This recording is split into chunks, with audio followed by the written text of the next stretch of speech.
what I found quite interesting was that the landscape would always see another aspect, and then it would see like a letter, and then at this part, it finally sees the part. The part, which is like what we're getting. I think I always saw it be the O. So it was kind of funky because the fungus is like blocking stuff out.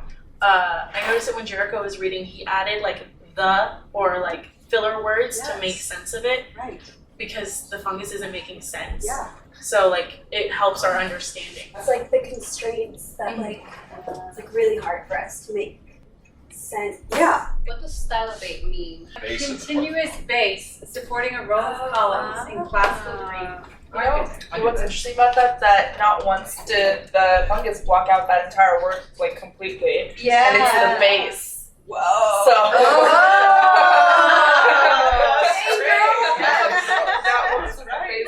right. Blocked out. I thought of how like the destroying agent in this piece is nature, and we could say that maybe nature doesn't have emotions, but like the text itself is asserting maybe that the rock has sympathy, or that there's a sympathy between the matter of the rock. This is a collaborative text with an element of nature, and we don't have control over what it's destroying, you know? Mm-hmm.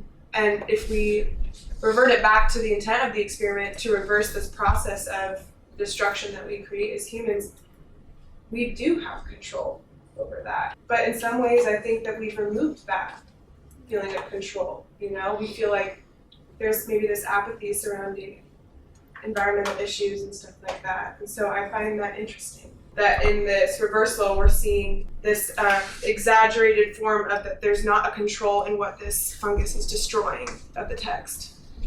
I don't mean to say that I don't agree with you, but what I find interesting in the tweet above that, and a rock having itself around it this tiny of the Parthenon is to be a bond, the building and the ground on which the play of and s, right? So that immediately draws my thinking to, and I think it's actually something perhaps when the Parthenon was actually built, in ancient Greek times, that may have been sort of a means of asserting man's dominance over nature. However, our modern mindset is that we really appreciate that melding of the lines between the Parthenon itself and the rock of the Acropolis. I mean, that's one of the fundamental aspects, I think, of kind of the modern organic architecture, is that we really enjoy those seamless lines between the things that we create, put on paper, and then construct ourselves, and what is already there in the natural world.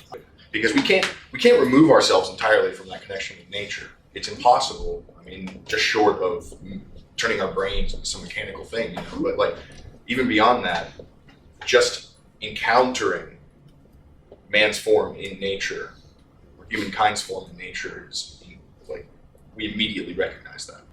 The appearance of being seamless, it's like underneath it there is this very complicated process of destroying Earth and destroying what is there to make something that is in the end still asserting our dominance over nature. I was thinking, like, if we're all like amateur archaeologists and we were to find this somewhere, in the rooms of a nature room at a library or something, and we were to try to piece this back together to come up with a coherent text without the reference of the original text, how many different ways would we interpret this? And how many different words would we put to fill in those blanks that are different? So it kind of makes me wonder about the history of ancient texts that are found, whether they're on a tablet or whether they're carved into stone, and how much of that may have been misinterpreted over the years. And how much of that was written by him. Yeah. That's where I'm at, where it's like, is it trying to communicate with us? Is it learning? It's Oh, network. So what if it's trying to communicate with its fellow fungi?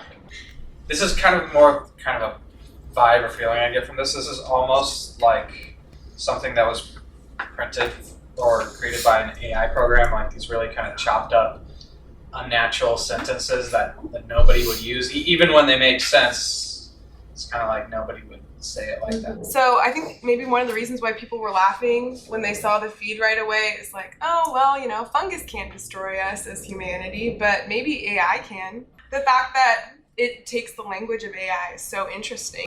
I think it's interesting that we read them in the order that we did because, like you said, if we flipped it, we would actually get sense out of it because it's what it seems like is that the camera is reading it, top to bottom, but then as it's tweeting out, the most recent is the last one that it sent.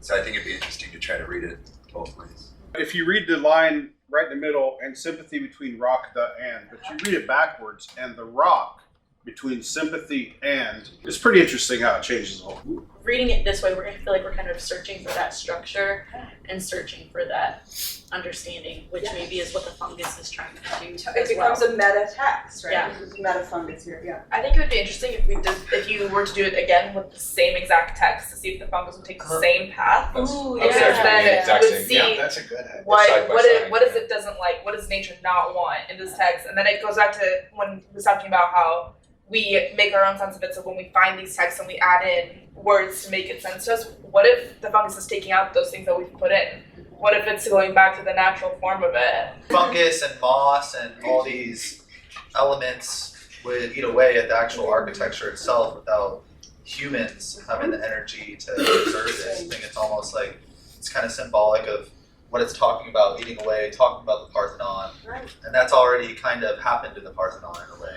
That text is really old, Right. and we still have it because it's digitized, We know. and it lasted long enough for us to get to see it. I find it interesting that some texts are repeated over and over. So we were just talking about like style bait or like something that came out of that came to me. I was like, interesting, like for we know or we know, no, like those words are never kind of separated. Yeah. So I was wondering, what if we had a different book or a different text? Would the fungus do the same thing for that text? Like, would those words stick out almost to the fungus? Isn't that kind of like insane? Like, oh, like, or we know what we're doing. What words Yeah. are getting consumed? These are the ones that are left behind, but what words are Yes, eating? where's that's always our question with Gone the extinct. redaction, right? But I mean, It's like a what was he government trying to say? document. I can't help but think about the fact that we read this like humans do. We're not,